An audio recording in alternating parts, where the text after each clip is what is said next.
안녕하세요. 빵과 쿠키 만들기입니다. 먼저 베이킹을 하기 위해서는 빵과 쿠키가 무엇인지 알아야겠죠. 그래서 빵과 쿠키가 무엇인지를 먼저 알아보도록 하겠습니다.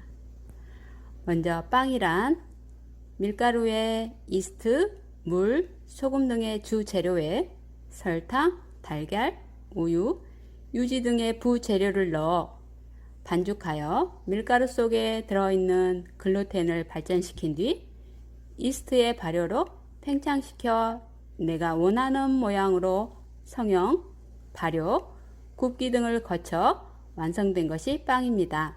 그리고 쿠키란 밀가루와 쌀가루 등의 곡류가루에 달걀, 설탕, 유지, 화학팽창제, 여기에서 화학팽창제는 베이킹파우더나 베이킹소다를 뜻합니다. 적절히 넣어 혼합하여 완성된 반죽을 성형 후 오븐에 구워주는 것이 쿠키입니다. 혼합하여 빵과 쿠키에 대해서 알아봤습니다. 빵과 쿠키를 만들기 위해서는 여러 가지 재료들이 필요하겠습니다. 그래서 재료들 중에서 빵과 쿠키의 기둥이 되는 밀가루에 대해 먼저 알아보도록 하겠습니다. 밀가루는 단백질, 탄수화물, 지방, 무기질, 비타민, 효소 및 색소 등으로 구성되어 있으며 함유되어 있는 단백질의 함량과 질에 따라 강력분, 중력분, 박력분으로 이렇게 세 종류로 구분되어 있습니다. 먼저 강력분에 대해서 알아보도록 하겠습니다. 이렇게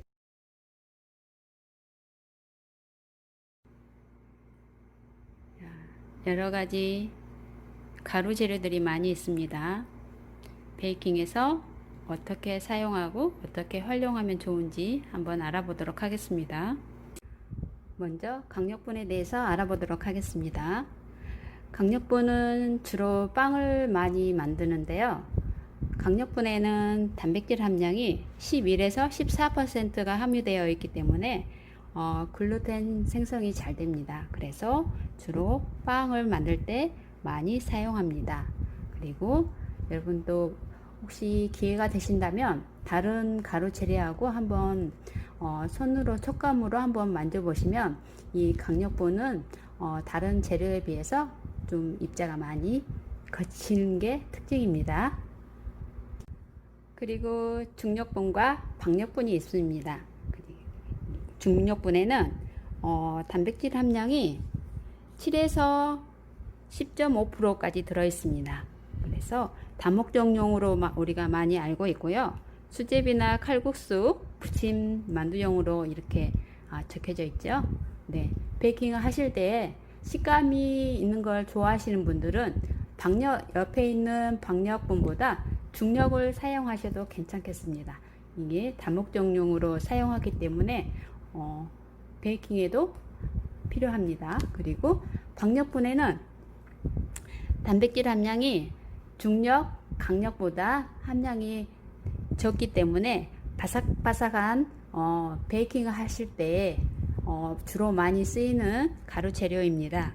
단백질 함량은 6에서 7% 들어 있습니다. 그래서 제과, 과자나 쿠키 이럴 때 많이 쓰입니다. 그리고 조금 전에 말씀드렸듯이 식감이 있는 게 좋아하시면 중력을 사용하셔도 되고 바삭바삭한 맛을 좋아하시는 분들은 박력을 사용하셔서 베이킹을 하시면 되겠습니다. 그리고 이 중력과 박력, 그리고 조금 전에 설명드린 이 강력분은 세 가지는 모두 수입밀입니다. 우리나라에서 나는 게 아니고 수입을 해서 우리나라에서 재분을 해가지고 이렇게 판매되는 제품들입니다. 자, 이번에는 우리밀과 통밀가루 두 가지 다 우리밀로 만드는 건데요. 이렇게 찬 백밀가루로 적혀 있고 통밀가루로 적혀져 있지요.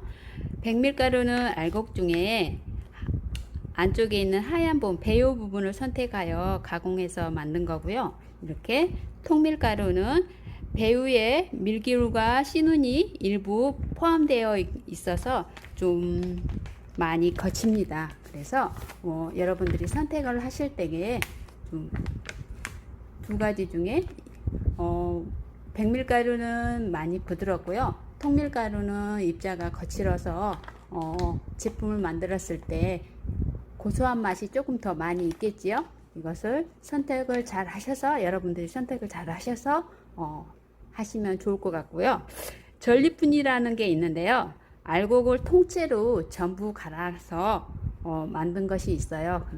이제 건강한 빵을 만들기 위해서나 건강한 쿠키, 머핀을 만드실 때 그때 사용하시면 되겠습니다. 그리고 참고로 우리 밀에는 글루텐이 없기 때문에 약간 없는 게 아니고 좀 적은 편입니다. 그래서 중력이라고 보시면 되겠습니다. 이번에는 쌀가루에 대해서 말씀을 드리겠습니다. 쌀가루는 요즘 쌀 베이킹이 인기가 많이 높아지고 있어요. 100% 우리 쌀로 만든 쌀가루고요. 쌀 베이킹으로 하는 빵이나 그런 걸 드시면 소화가 잘 되고, 혹시 밀가루로 알레르기가 있으신 분들은 이 쌀 베이킹 제품들을 많이 선호를 하시더라고요. 네, 밀가루와 달리 글루텐이 없는 쌀로 만든 빵이기 때문에 여러분들이 요즘은 많이 선호를 많이 하시는 것 같아요. 그리고 여기 보시면 강력 쌀가루라고 되어 있죠. 이 강력 쌀가루는 말 그대로 빵을 만들 수 있는 가루 재료입니다. 근데 여기 쌀가루에는 글루텐이 없어서 밀가루 속에 활성 글루텐을 뽑아 쌀가루에 넣어 만든 가루고요. 가공을 한 거죠. 그래서 이거는 빵을 만들 수 있는 가루 재료입니다. 그리고 옆에 보시면 가루 찹쌀에 있죠. 찹쌀 떡을 만드실 때 쓰시는 가루입니다. 옛날처럼 쌀을 물에 불려서 방앗간에 가서 빻아서 이런 과정을 번거롭게 하지 않기 위해서 이렇게 쉽게 할 수 있는 가루 찹쌀가루가 나와 있고요. 조금 전에 강력이 이렇게 쌀가루가 나와 있는 반면에 박력 쌀가루도 나와 있습니다. 오늘은 제가 미처 준비를 못했네요. 그래서 박력 쌀가루도 100% 쌀을 곱게 갈아서 우리가 머핀이나 쿠키, 베이킹을 할 수 있게 최적화 시킨 가루 재료입니다. 그래서 우리 박력분 대신에 박력 밀가루 대신에 박력 쌀가루를 사용하셔서 베이킹을 하시면 아마 맛있는, 건강에 좋은 그런 제품들을 만드실 수 있을 것 같습니다.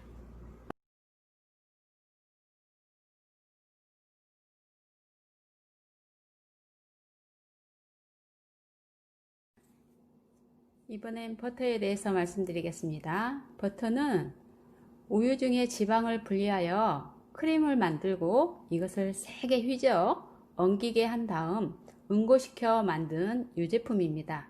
버터는 발효버터와 비발효버터, 가공버터, 가염버터 이렇게 네 가지로 분류를 하겠습니다. 발효버터는 우유에서 분리한 크림에 젖산이라는 유산균을 넣어 발효시킨 버터를 말합니다. 독특한 향과 깊이가 있는 게 특징이고요. 그렇지만 비교적 단가가 비싸고 유통기간이 짧습니다. 하지만 진한 버터의 풍미를 원하신다면 발효버터를 사용하시면 좋겠고요. 이게 인기가 높습니다. 그리고 발효버터에 대표적으로 제가 준비한 거는 고메버터가 있습니다. 파리에서 온 거고요. 발효버터는 대부분 수입이 많습니다. 그래서 좀 단가가 비싸다는 거.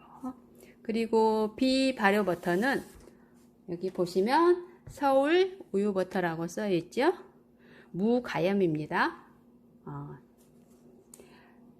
비발효버터는 유산균을 발효하지 않고 우유만으로 만든 버터입니다. 비교적 버터 냄새가 적고 담백한 맛이 특징이 있습니다. 그렇지만 회사마다 다 조금씩 차이가 있겠죠. 그리고 지금 제가 준비한 것은 서울 우유 버터이고 우리나라에서 만든 제품입니다. 버터를 구입하실 때 참고하실 사항이 여기 보시면 뒤에 성분 표시 보시면 유크림 국산 100% 이렇게 함유 우유 함유 이렇게 돼 있죠. 이거를 보시고 구입하시면 좋을 것 같습니다. 이거는 100% 우유로 만든 우리나라 국산 버터입니다. 그리고 가공버터가 있죠. 시중에 보면은 마트나 그런 데 보시면 가공버터도 쉽게 보실 수 있는데 유지방이 50% 이상의 함유된 버터를 말하는 거고요. 나머지 50%의 재료는 유화제나 다른 첨가물들이 섞여 있습니다. 예를 들면 야자유나 파뮤 그리고 식물성 기름을 첨가하여 가공을 한 거죠.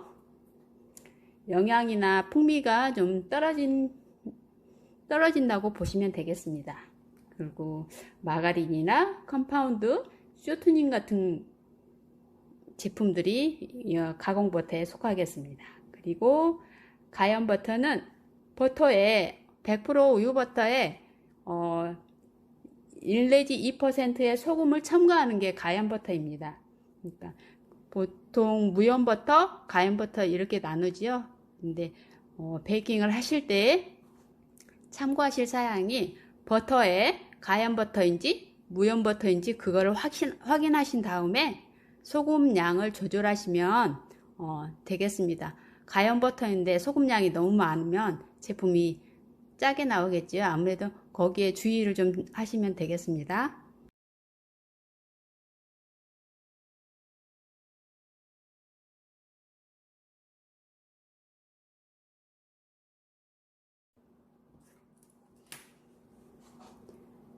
설탕입니다. 설탕은 사탕수수와 사탕물을 착즙하여 가공하여 원당으로 제조하고 이 과정을 거쳐 백설탕, 황설탕, 흑설탕 등으로 분류합니다. 감미료로 많이 쓰이고 있지요. 설탕은 당의 주 성분이며 베이킹에 있어서 보수성, 수분을 잡아주는 성질이 있고요. 보존성, 수분을 흡수하거나 배출하는 성질입니다. 캐러멜화, 갈색으로 변화시키는 거죠. 메일라이드 반응은 흰색을 노릇하게 구워주는 반응을 말합니다. 베이킹에 있어서 설탕은 아주 중요한 재료 중에 하나입니다.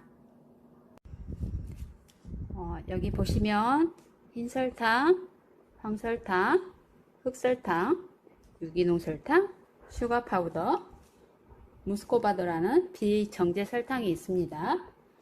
여기 보시면 흰설탕, 황설탕, 흑설탕에 색의 차이가 있죠. 이 색의 차이는 원재료를 가공하는 과정 중에 당즙을 첨가해서 덮여준대요. 그러니까 코팅을 해주는 거죠. 그래서 차이가 있다고 합니다. 그래서 우리가 베이킹을 하다 보면 흰 설탕을 가지고 반죽을 했을 때 하고 황설탕이나 흑설탕을 사용해서 반죽을 하다가 보면 이 설탕이 녹는 시간이 차이를 느끼실 수 있을 거예요. 손으로 만져봐도 입자의 차이가 좀 느낄 수 있거든요. 여러분도 한번 구입을 하셔서 차이를 좀 느껴보시면 좋을 것 같고요. 보통 이거 유기농 설탕도 일반 흰 설탕하고 입자가 거의 똑같습니다. 그리고 슈가 파우더는 흰 설탕을 가루로 곱게 빻아서 이 곱게 빻으면 수분을 빨리 흡수하기 때문에 전분가루를 넣어서 빨리 굳는 것을 막아주기 위해서 전분가루를 넣어서 만든 슈가 파우더고요. 이 슈가 파우더 가지고 마카롱을 여러분들이 많이 만드실 거예요. 근데 여기 전분가루가 들어있는 슈가 파우더보다 100% 설탕 가루가 있는 게 마카롱을 만드실 때 훨씬 잘 된답니다. 그리고 비정제 설탕 무스코바도도 보통 우리 비정제 설탕이라고 해가지고 이게 더 좋을 것 같은데 우리 몸속에 들어가서 작용하는 것은 이 흰설탕하고 똑같다고 합니다. 별 차이가 없다고 그렇거든요. 그러니까 이 설탕도 모든 재료도 마찬가지겠지만 이 설탕도 내가 원하는 품목 어떤 걸 어떻게 만들 건가 그거에 따라서 여러분들이 선택을 잘 하셔서 선택을 하시면 되겠고요. 그리고 바삭바삭하고 그런 쿠키 종류를 원한다 그러면 흰 설탕을 이렇게 설탕 입자가 있는 거를 선택하셔서 쓰시면 좋겠고요. 그리고 나는 쿠키가 좀 부드러운 걸 원한다 그러면 이렇게 전분가루 들어있는 슈거 파우더를 넣어서 사용을 하시고 그러면 훨씬 쿠키가 부드럽게 나오기 때문에 여러분들이 잘 생각하셔서 선택하시고 하시면 좋을 것 같습니다. 달걀입니다. 달걀의 구성을 알아보도록 하겠습니다. 완전식품이라 불리는 달걀은 크게 껍질, 노른자 위, 흰자 위로 구성되어 있습니다. 물질의 구성 비율은 난각 11%, 흰자 위가 58%, 노른자 위가 31%로 구성되어 있습니다. 달걀의 영양 성분은 수분이 74.7%, 단백질이 12.3%, 지방 11.2%, 무기질 0.9%, 기타 영양 성분이 0.9%로 이루어져 있습니다. 다른 자세한 영양 성분은 사진을 참고하시면 좋겠습니다. 그리고 달걀의 칼로리로는 100g당 150칼로리로 달걀 한 개의 칼로리로는 대략 92칼로리 정도 되겠습니다. 150 제과 제빵에서 달걀은 매우 중요한 재료인데요. 달걀 성분 중 대부분의 역할을 하지만 단백질, 지방, 레스틴 등이 주요 역할을 한다고 보시면 될 것 같습니다. 주요 역할 기능 등을 알아보도록 하겠습니다. 첫 번째로 결합제 기능입니다. 달걀의 열 응고성에 의해 나타나는 것으로 달걀 단백질은 가열을 하면 변성하여 유동성이 줄어들고 형태를 지탱하는 구성체 역할을 합니다. 두 번째, 팽창작용. 달걀의 기포성에 의해 나타나는 것으로 단백질이 피막을 형성하여 믹싱 중에 다른 재료에 비하여 4배에서 6배의 공기를 포집하고 이 미세한 공기는 열 팽창하여 케이크 제품의 부피를 크게 하는 역할을 합니다. 세 번째, 쇼트닝 효과. 노른자의 지방은 제품을 부드럽게 하며 노른자의 레스틴은 유화제 역할을 합니다. 네 번째, 노른자에 들어있는 황색 색소물은 식욕이 나는 색상으로 만들어줍니다. 이처럼 달걀은 제과 제빵에서 여러 가지 기능이 있으며 그렇지만 케이크를 만들 때는 꼭 반드시 필요합니다. 달걀에 들어있는 단백질이 피막을 형성하여 믹싱 중의 다른 재료에 비하여 4배에서 6배의 공기를 포집하고 이 미세한 공기는 열 팽창하여 케이크 제품의 부피를 크게 하며 형태를 지탱하는 구성체 역할을 하는 것이 달걀이기 때문입니다. 우유는 제과 제빵에서 영양가를 높이고 제품을 부드럽게 해주고 맛과 향을 향상시켜주며 노화 지연을 해주며 빵을 만들 때 발효 안정화와 우유의 단백질은 글루텐을 보강시켜 줍니다.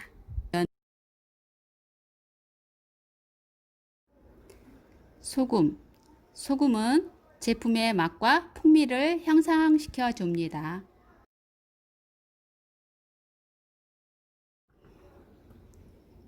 여러 가지 견과류들이 보이시죠? 견과류들은 우리 몸에 필요한 부족하기 쉬운 영양소를 채워주는 역할을 합니다. 시중에 나와 있는 견과류들을 구입하실 때에는 대부분 수입이기 때문에 국산도 있겠지요. 수입이기 때문에 견과류를 구입하셨을 때 먼저 세척할 수 있는 거는 세척을 해가지고 다시 한번 오븐에 굽거나 팬에 볶아서 사용을 하시면 훨씬 맛이 고소하고 우리가 제과 제빵을 만들었을 때에도 훨씬 맛이 풍미도 좋아지고 고소한 맛이 훨씬 좋아집니다. 이것을 꼭 참고하셔서 제품을 만드실 때 사용하시면 좋을 것 같습니다. 맛이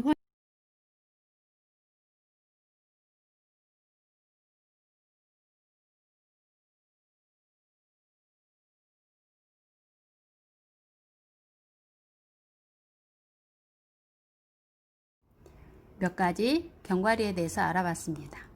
그리고 다양한 과일 중에서 건조 과일도 있고 이렇게 생 크림베리처럼 생으로 쓰시는 경우에도 있고요.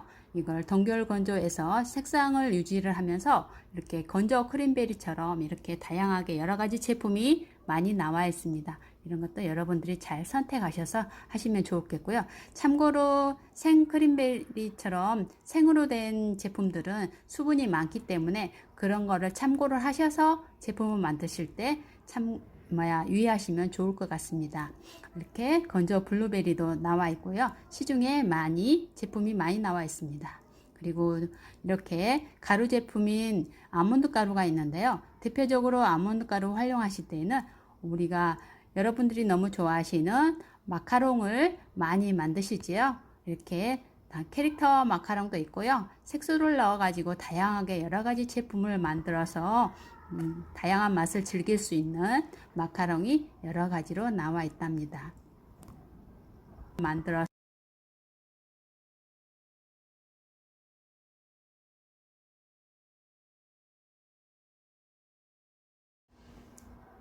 제과 제빵 기본적으로 들어가는 재료들에 대해서 알아봤습니다. 이렇게 다양한 재료들이 많이 들어가지요. 그리고 이러한 재료들은 여러분들이 어떠한 것을 선택하셔서 예쁘게 잘 만드느냐는 여러분들이 선택을 잘 하셔서 하시면 좋을 것 같습니다. 감사합니다.